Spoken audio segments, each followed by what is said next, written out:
be recording now. Okay. So again, welcome everyone to the Around the World Library Tour 2023 hosted by the ALA Student Chapter. We're so thankful to have received funding from the SJSU associated students to purchase and give away a limited amount of custom designed tote bags. After the event, I'll be sending out a Google form for all attendees to enter their name and address that they would like the bag to be sent to. I will be referencing the list of emails that you used to register for the event. All information will be confidential and will only be used for the giveaway. No personal information will be saved afterwards, and you must use your SJSU email as well as be a current student to be eligible. The address that you would like the tote bag to be sent to must be in the United States. P.O. Box should be fine, but at the moment, shipping to Canada does require additional costs. And since we're on a tight budget, we ask that you only use a US address. So apologies to folks who are international. Winners will be selected through a random generator and will be contacted via SJSU email if they have won. If you have any additional questions about the giveaway, please save them until after the event, and I'll be more than happy to stay and answer as best as I can. And also a big shout out to our new events coordinator, Kat Tang, for designing this lovely bag. So thank you so much, Kat. Alrighty, so with that, based off of popular request by Irene mostly, I have a little tour guide sign. Last year I put it on my hat, but it was not popping up on the webcam this time. So make sure to pack your bags, grab your tickets, and please fasten your seatbelts as we head towards our first destination up north, the Toronto Public Library. The Toronto Public Library is the largest public library system in Canada, consisting of 100 branch libraries and over 12 million items in their collection. It was first established in 1883, but was once called the Toronto Mechanics Institute, where members had access to technical and adult education. Starting on the next slide, I will be playing videos here and there throughout the presentation with the volume off to avoid any audio lags. But after the event, I will send the presentation link to everyone along with the document that contains links to all videos and more resources. So with that, we'll go ahead and look at some of the videos. An interesting part of their history is that in 1998, the amalgamation of Toronto from 6 constituent municipalities into one megacity we currently know as Toronto also led to the merging of seven separate library districts in Ontario onto the current-day Toronto Public Library. What this meant is that the old Toronto Public Library, which previously had about 33 branches, now had almost 3 times the amount of branches under its system, for a total of 98 branches. After that amalgamation, they built 2 more libraries, which led to 100 branch libraries, the largest public library system in Canada. So we'll go over to the next one. Again, you'll be able to watch all of these videos with the volume on at your own leisure. We'll be heading over to our next place.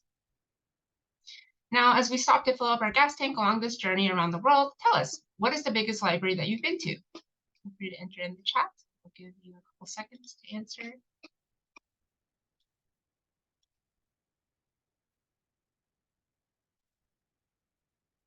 And if you've only ever been to one library and it's your own neighborhood library, that totally counts too. Harvard, Shields Library at UC Davis, that's my alma mater, love it. Downtown LA, the British Library, Library of Congress, Boston Public Library, New York Public Library, University of Colorado. Unfortunately, yes, that was the street. Chicago, University of Michigan. Wow, we have a lot of international libraries. Kansas City, love it. Connecticut, Dublin. Oh, I've always wanted to go to the Trinity College Library. Great, thank you for everyone for sharing. So now we're going to go across the Pacific Ocean over to China as we visit the Tianjin Binhai Library, sometimes referred to as, quote, the Eye or even the Evil Eye. It's located in the municipality of Tianjin, which is near Beijing. The library holds over 1 million books, and as can be seen on the photo on the right, has a giant spherical auditorium that seats 110 people, which you'll see in the next video. Also, I'm setting this up. In my own personal opinion, it kind of reminds me of the Las Vegas Sphere, which I know came afterwards. But I know that you are actually able to go inside for both locations. So kind of take a look here. The library is just one part of a larger project by German architects to provide a cultural district for the city. One thing you'll notice on their website and the videos is that even though the building was built in just 3 years, they actually left out an essential part of the concept, which was accessibility to upper bookshelves from certain rooms, which made it virtually impossible for library visitors to access books on the upper shelves. So in case you're wondering how they're able to access some of the books on the upper shelves of the library, that's something that they failed to take into consideration when they ended up building the thing. Alrighty. So now, friends, we're going to take a slight detour away from libraries and talk about BookBunk. BookBunk is an organization based in Nairobi, Kenya, that is restoring some of the city's most iconic public libraries into sites of inclusivity, heritage, public art, collective memory, knowledge production, shared experiences, and cultural exchange. It was founded in October 2017 by Wanjiru Koinange and Angela Wachuka. They have already renovated 2 libraries. The first is the Eastlands Library on the left-hand side and the Kaloleni Library on the right-hand side. They're also currently in the process of renovating the Macmillan Memorial Library, which you can also find more information about on their webpage. In addition to renovating libraries, they also have several projects that they're working on, like their digitization project, their Nairobi Libraries Archive project, their Bunk Books publishing imprint, and their Green Bunk Climate Initiative. In the document I'm sending, I'll also be attaching to an 11-minute documentary about their work, which I highly recommend you watch when you have the chance. Alrighty, quiz time. Can anyone guess what country these photographs are from? And I'll give you a hint, it's located in South America.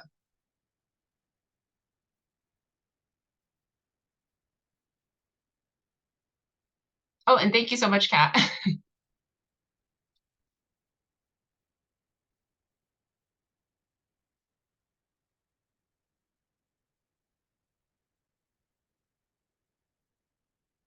Rio, Argentina, Buenos Aires, Chile, Bogota. Keep guessing.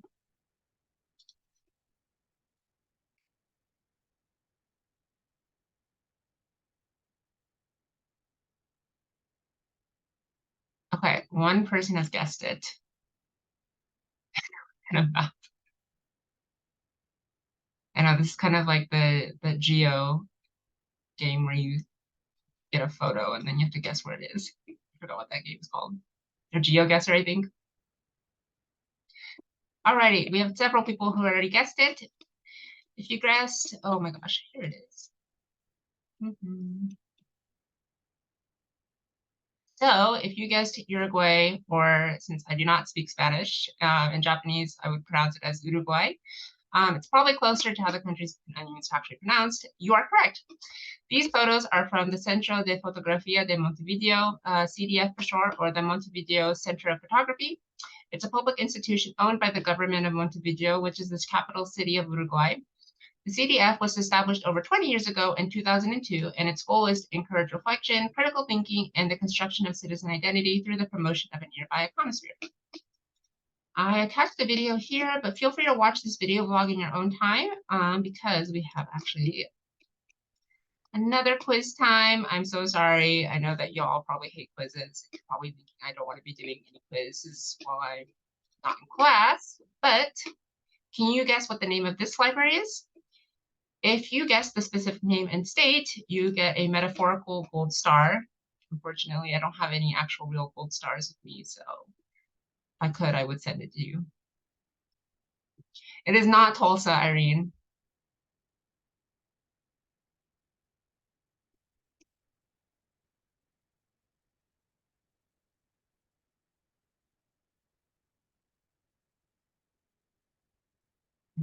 This is... I will say it's in the States.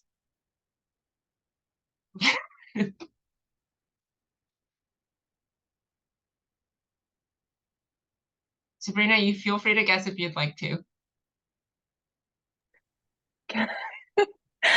I'm gonna wager, could this be the National Audiovisual Conservation Center in Culpeper, Virginia? That was very specific, and you're absolutely right. That actually leads us to our guest speaker, if you didn't guess already, Sabrina Gunn. So Sabrina is in her final semester of the MLIS program, where she focused her coursework primarily on the information organization, digital curation, and digital preservation. During her time at the SJSU iSchool, Sabrina pursued as many unique experiences as she could to round out her education, including serving as the inaugural Building Strong Library in Information Science. Do you pronounce it BSLISE, or do you have to Yes, pronounce that's right. Okay, you have to pronounce every single letter. Okay, the iSchool International Scholar, which is a newly created partnership between the iSchool and IFLA's BSLISE, that's a mouthful, working group, volunteering as the webmaster for both the ALA and SLA student chapters, and interning at the American Film Institute, Center for Sacramento History, and most recently the National Audiovisual Conservation Center as a 2023 Library of Congress Junior Fellow. Following her graduation this December, Sabrina plans to pursue a career in audiovisual preservation at an archive, special collection, academic library, or museum. In her spare time, you can find Sabrina with her nose buried in a book, logging movies she's watched on Letterboxd, listening to podcasts while going for long walks, snuggling her beloved British short-haired cat Alfie, and seeking out incredible libraries to visit around the world. Everyone, please give a warm welcome to Sabrina. Hello, hello. And let me know if my Wi-Fi is a little bit spotty. As we mentioned, I'm in Tulsa at a hotel, and I'm trying to get this Wi-Fi to hang with me. So if it gets bad, just let me know in the chat, and I can switch to my hotspot. So hello, everybody. I am Sabrina Gunn, and as Iori mentioned, I was on the ALASC executive board before this, and then most recently at the National Audiovisual Conservation Center this last summer as a junior fellow for the Library of Congress. So here is the Library of Congress's Packard campus of the National Audiovisual Conservation Center. And it was actually created through a partnership between the Packard Humanities Institute, US Congress, the Library of Congress, and the Architect of the Capitol. And it opened in 2007. And it's commonly abbreviated as the NAVCC. And this gorgeous facility is located on 45 acres surrounded by the Blue Ridge Mountains in Culpeper, Virginia, which only has one P in the end. So it's CULPEPER. Don't make that mistake. And that's about 70 miles outside of Washington, D.C. So when I told everybody I was going to be working at the Library of Congress, they all assumed, oh, you'll be in D.C. And I had to say, not quite. It's about 70 miles outside of that, about an hour and a half drive from DC. And before becoming the NAVCC, this site was actually originally a high security storage facility for US currency operated by the Federal Reserve Board during the Cold War. So it's very secure. Our vaults are very well built. And as such, the facility is mostly underground, and it's actually topped with sod roofs, which has kind of a dual purpose. But for the majority of why they chose to do that is it keeps the nitrate film collection nice and temperature controlled, which, if you know anything about nitrate, it's extremely flammable, extremely volatile. It was in the film, it's Inglourious Bastards with the Quentin Tarantino film. At the end, the whole theater, I mean, spoiler alerts, but the theater gets blown up by the nitrate. So to avoid that, ours are kept very temperature controlled, very well secured, and the being underground definitely helps with that, in addition to controlling the humidity. So in addition to providing underground storage for the library's collection on over 90 miles of shelving, the NAVCC is also where the library staff acquire, catalog, and preserve audiovisual formats. In fact, the Library of Congress has more than 1.1 million film, television, and video items dating back to motion pictures made in the 1890s. And I actually had the pleasure of seeing a few of those film reels in the Nitrate Film Vault from the 1890. It's like insane to think about. And they're still very, very well preserved, all the way to today's programs. And also nearly 3.5 million sound recordings spanning 110 years of recorded sound history in almost every single audio format, which includes everything from CDs, lacquer discs, and wax cylinders. I actually have a friend from the audio preservation side of things at the NAVCC, she works exclusively with wax cylinders, and she was actually just on a PBS special where they worked with wax cylinders. So it's a very niche thing, but very cool at the same time. And the collection also notably includes 124 nitrate film vaults, which makes it the largest nitrate film storage complex in the Western Hemisphere. And this photo on the left was taken walking up to the NAVCC on my first day as a junior fellow. I was just so excited. I was trying to be really covert about like, I'm so excited, but I don't want to show I'm so excited. And it didn't work. Everyone knew I was just so thrilled to be there. And the photo on the right and it's also my background photo, just flipped. That is the gorgeous architecture of the building, which was designed as a green building. And has these lovely vines growing over it that kind of make you feel like you're in an abandoned temple or something. And this is actually the scene from my lunch spot. This is what I could see when I was eating lunch every day, which is, I mean, it's kind of hard to beat that view. So next slide, please, Iori. Exactly. I've had a couple people say The Last of Us. It reminds them of that. I can definitely see it. Okay, so while the NAVCC is not open for tours, the Packard Campus Theater, which you can see on the right, or sorry, on the left, hosts free year-round screenings that are open to the public. And this 205-seat Art Deco designed theater includes a state-of-the-art projection booth, which shows everything from nitrate film to modern digital cinema. It also contains an organ that rises from the underneath the stage to accompany silent film screenings. You can kind of see it in the middle of that photo there. So it just lifts up, and then they have a pianist come, or an organist come and accompany the silent film, which is pretty cool. And the screening schedule typically revolves around a particular theme. So for example, when I was there this summer, July's theme was Waterworld, and it featured films such as Pirates of the Caribbean, Free Willy, and 1995's Waterworld. So they get a lot of fun out of that, of doing different themes, and the people introducing the films will come dressed up. So my friend Izzy dressed up in Pirates of the Caribbean garb to introduce Pirates of the Caribbean, which is just a lot of fun. And next slide, please. So now I'm going to talk a little bit about why I was at the NAVCC. So the reason I was able to spend a summer there was thanks to the Library of Congress Junior Fellows Program. And this is a paid 10-week annual summer internship program that offers both on-site and virtual opportunities for undergraduates, graduate students, and recent graduates as well. And conveniently, the application for the 2024 Junior Fellows Program is currently live as of this recording, and it's open until November 27th. So I highly recommend checking that out. They have a ton of different, like I said, virtual options as well as on-site as well. I don't think there are any at the NAVCC this upcoming year, but there are definitely a ton in DC, which is a fun experience all on its own. And definitely let me know if you have any questions about the application or the selection process.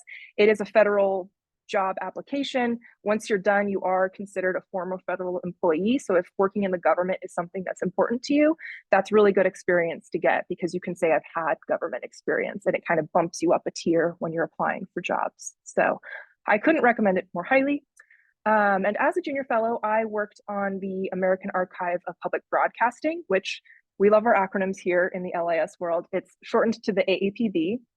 And I was working on their digital preservation project. And the AAPB is a collaboration between the Library of Congress and GBH, which is a public broadcasting station in Boston. And they have a vision of preserving and providing access to significant and at-risk historical public broadcast programming. And the AAPB collection contains over 160,000 digitized items from the past 70 plus years. And that's made up of regional and local programs from participating organizations around the country, as seen on this infographic here that shows all of the partner stations that we've collected into the AAPB. And you can explore the extensive AAPB collection of both moving image and sound programs online at americanarchive.org. And a really good place to start your journey is by going to the special collections section, as these are featured selections of materials grouped by theme, program, or station. And I actually created a few special collections during my fellowship, which included 2 from the National Educational Television Archive, which was actually the precursor to PBS, NET is what it was called. including one on art programming and one on the depiction of incarceration and crime in the 50s and 60s in television program. Is very fascinating. And then another one for the Higher Education Today program. And then during my junior fellowship, I learned and applied digital preservation workflows for digitized and born digital moving image and recorded sound files. So each process included preparing digital files for ingestion into the library's archive, generating, cleaning metadata, editing and running Python scripts, performing quality control, creating project documentation. So kind of a whole host of things from beginning to end in the digital preservation project. So if any of you have taken any of the Info 284 archive seminar classes, I took both Professor Scott's digitization and digital preservation class and her tools, services, and methodologies for digital curation. And both of those really prepared me well for this this project. And if that's something that you are interested in, this is definitely the place that you want to be doing it at, especially if you're into moving image materials like I am. And overall, it was just truly a dream come true being at the NAVCC, and I made so many wonderful connections while I was there. Being at the Moving Image Archiving Conference, I'm at the Association of Moving Image Archivists Conference. That's why I'm here in Tulsa. I have gotten to see all my friends and make new connections and network, and it's really just been an amazing leaping off point for me. Even when I was there this summer, the three of us from NAVCC, there were only 3 fellows at NAVCC. We all went out to DC for the day and got to do tours of all 3 of the main Library of Congress buildings on Capitol Hill. So Madison, the Adams, and the Jefferson building. Got to go behind the scenes, and it was just really special. So if you are interested at all in the Library of Congress, definitely check out the Junior Fellows program. And even if you're just in DC, that picture on the right is from the reading room in the Jefferson building, which anyone can access as long as you have your reader's card. So be sure to register for that if you're ever in the DC area. You can climb up, this is like on the 2nd floor of the reading room, and there's all these bookshelves kind of around these staircases, and you can get a great picture out of it. So I think that's it for my portion of the tour. So National Treasure, that was honestly when I was interviewed for the Junior Fellows program, I kept joking that I was going to be, what happens if, Nicolas Cage comes and asks to see the Declaration of Independence, which isn't even kept at the Library of Congress at NARA, but I was joking about that quite a bit. So yeah, I just kind of wanted to open it up to any questions. If anyone has any NAVCC related questions I can answer, or Library of Congress more generally, or Junior Fellows program, whatever. I think, you're correct. We have a good bit of time, right? Yeah, we have, let's see, the event technically goes till 7, but I assumed that we were going to finish much earlier than 7. So we have quite a bit of time. Perfect. Sabrina, are you cool with sharing your email address, your contact information in the chat? Absolutely, yes. I will put my personal, because I am graduating this semester. Woohoo! ePort wasn't that bad, I promise. And I will put my personal email because I will lose access to the SJSU email. Thank you. She's like, I mean, I did get a good advisor. I got it. Yeah, it was good. It was good. We already have a question in the chat, Sabrina, whenever you're ready. Oh, perfect. Is it from Natalie? It is. Okay, just want to make sure you saw that. Perfect. Okay. So Natalie asks, are the collections you worked on available online? Yes. The special collections I worked on this summer are not yet, just because that is a very arduous process, getting those approved. That was one of the things I learned at the library. They're definitely buy the book, and they have to go through the proper channels to be posted on the GBH website. And that was the very unique thing about my project as well, was I got to network not only with Library of Congress people, but also GBH, because it was this partnership. So those are not available yet, but I'm hoping they will be in the early spring. But in terms of collections that I processed while I was there, those definitely, collections of items, I should say, not special collections, those are definitely up. Okay.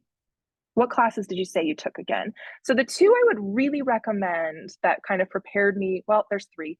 Metadata with Bolin really prepared me, with Dr. Bolin really prepared me for this. And then the two archival related classes that I took were both with Professor ALASC, who I just rave about. She's fantastic. I took Tools, Services, and Methodologies of Digital Curation, which is such a long title, and you do a big web archiving project. So you're actually archiving websites, which is very fascinating. I took that first, and then I took her digitization and digital preservation class in the spring. So the first one's only available in the fall, and the second one's only available in spring. So I'd highly recommend those two and the metadata class as well. Oh, Iori asks, do you know what the experiences were like for junior fellows who did the online remote fellowship? That's a great question. I know it was a little different because they obviously weren't there day to day making connections. But the Junior Fellows program, this was the first time they had done virtual and on-site. They went virtual due to the pandemic. So I think in 2020, they did virtual, 2021 virtual, 2022 virtual. So this was the first year they went back to being in person. And then they also kept the virtual to kind of keep it open to people that couldn't make their way out to DC or Culpeper. And I know that they definitely still had a great time. We actually had professional development Zoom meetings that we would do twice a week that the library provided. And one would be kind of more informational about, here's this department at the library, and here's what we do. So like rare books and manuscripts would come and do a presentation. You could learn about rare books and manuscript and figure out who works in rare books and manuscript if you want to network with them. And then the Friday would be more of a career based. So we went over getting your LinkedIn profile up to snuff, applying for federal jobs, what a federal resume looks like. So it was definitely, it had built in kind of camaraderie, and they were doing all sorts of things to try to get us, engaged with each other, and even the remote fellows as well. So I would say they still had a great time. Okay, what was the application process like? What qualities would an attractive applicant have? That's a good question. The application process actually wasn't too bad. You have to create a USA Jobs profile. I do remember that, which is just good to have if you're interested in government jobs at all. You have to create a federal resume, which is a little bit different. I mean, the main thing is you just have to put the hours you worked at a place and the salary. Even if it's unpaid, you have to put unpaid, 10 hours a week, So it is just a little different, and they show you examples of it on the application portal. And then once I apply, so the application, you could rank, from what I remember, your 3 top choices of programs that you wanted to do. And then for each one, it was just a short paragraph saying why you were interested in it, so like a mini little cover letter sort of question, why you're interested in it, what qualifications did you have, etc. And so you would write one for each of those 3 choices that you had. And then I submitted it in, I want to say November, like around this time, late October, November. I heard back for an interview in January, early January. I interviewed at the middle of January, and then I heard back at the end of January. And then it was like radio silence for a little bit while the library figured things out. And then it started in May. So it was only one interview over Zoom. So, and then what qualities would an attractive applicant have? That's a good question. I think it really depends on the project, because some of them are very specific. I was only interested in moving image / audio visual related material. So I really tried to play up my strengths and my skills in those areas and talk about my coursework. Like, coursework counts. That's what I would definitely say. Like, I try to kind of downplay my coursework experience sometimes, even in job interviews and applications, but it's still great experience. And any of your group project stuff, like that all counts. So anything that you can kind of pull from your school experience, I would say definitely play that up. And yeah, I think they love enthusiasm and just willingness to learn. And yeah, I would say those are kind of the top for me. But if you have any other questions, if you're planning on applying, definitely email me. Yes, edit, yes. I think we were in the same class, just we had different groups for the digitization class. which was fantastic. You build a little mini collection. I just can plug this a bit more. And my group did my dad's concert ticket collection from the 1980s, which was so fun.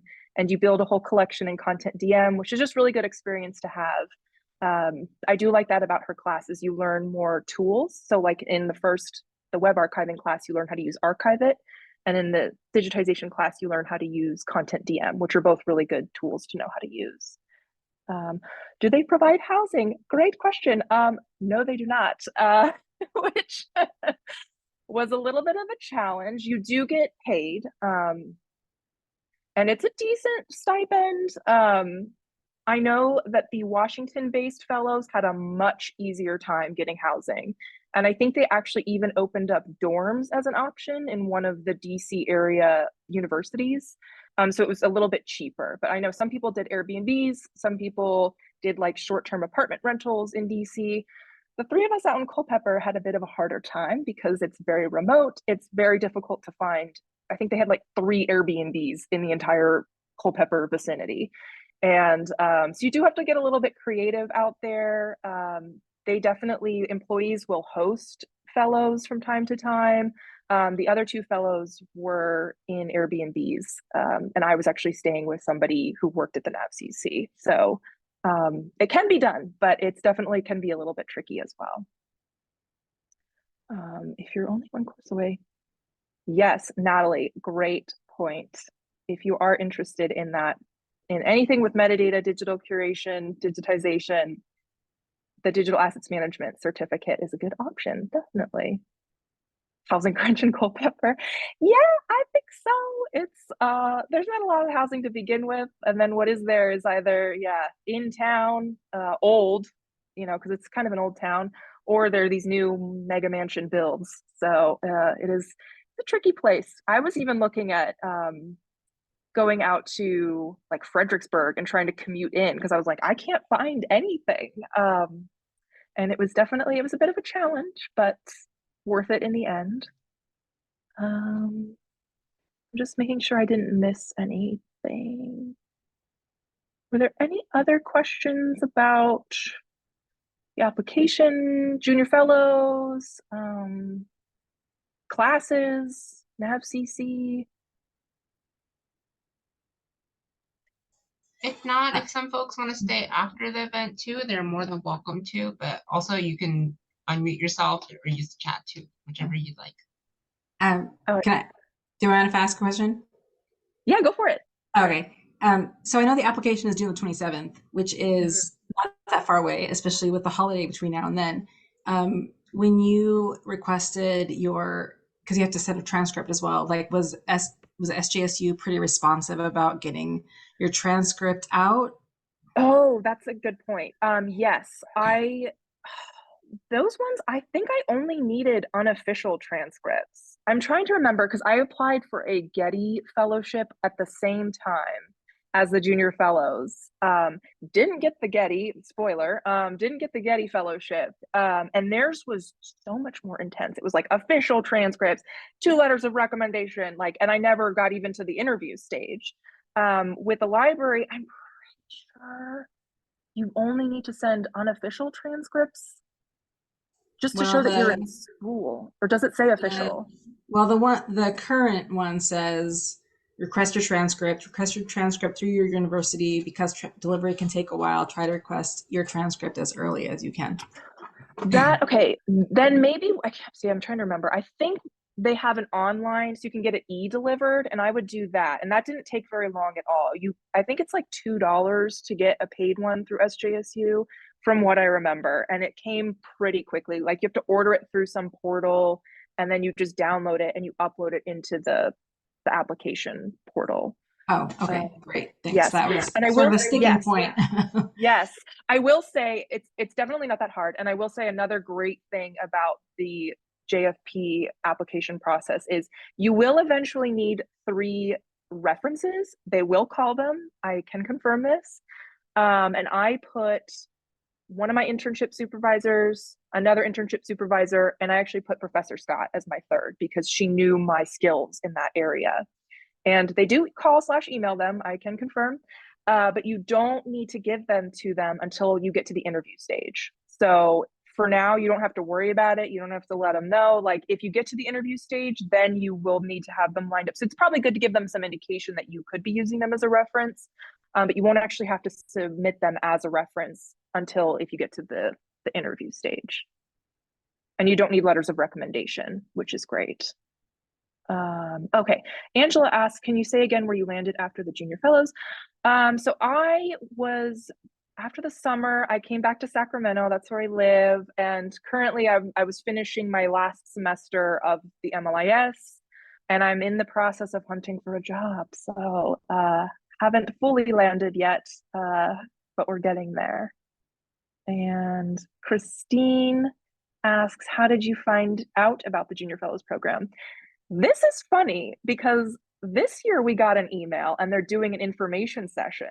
Last year, there was nothing. I think I found out about it either through LinkedIn or Twitter. Like it was this little gem that I just kind of, and I was so in the midst of applying for the Getty Fellowship, this almost felt like an afterthought. And then I ended up going to the Junior Fellows instead of the Getty. So that's all to say, like, I'm really glad that they're doing that they sent an email out and that they're doing the information session. I would assume Eastern time as well, Angela. I think that's probably a good assumption. I didn't see, but I would assume that would be the case because they're all Eastern. Do you know if LOC hires anyone for remote work? I know they do. Yes, typically it's going to be more of the tech-based jobs.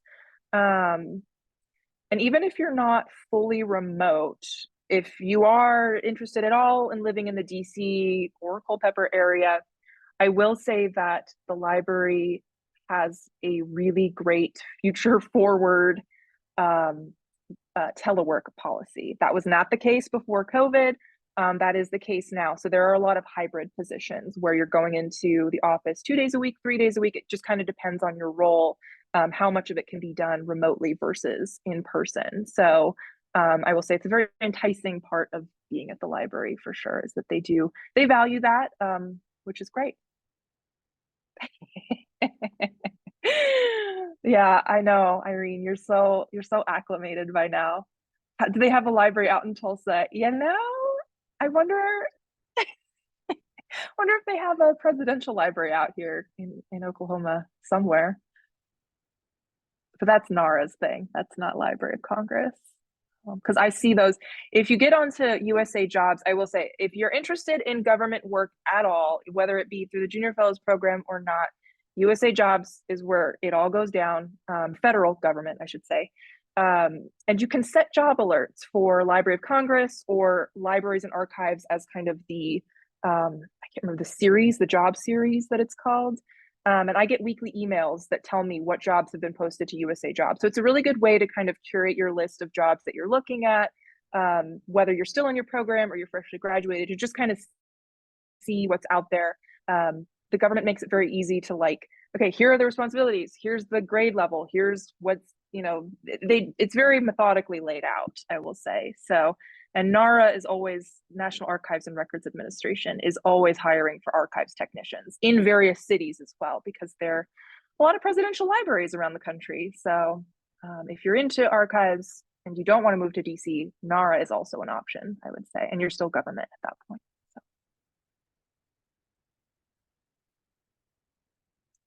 Any other questions? I can just chat, like, you know me. I guess we'll go over to the end of the presentation, and then for folks who want to stay afterwards and chat, you're more than welcome to.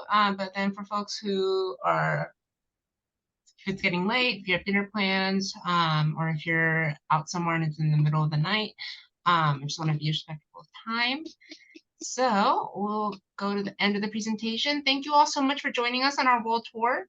Hopefully you aren't all jet lagged by our international travels this evening.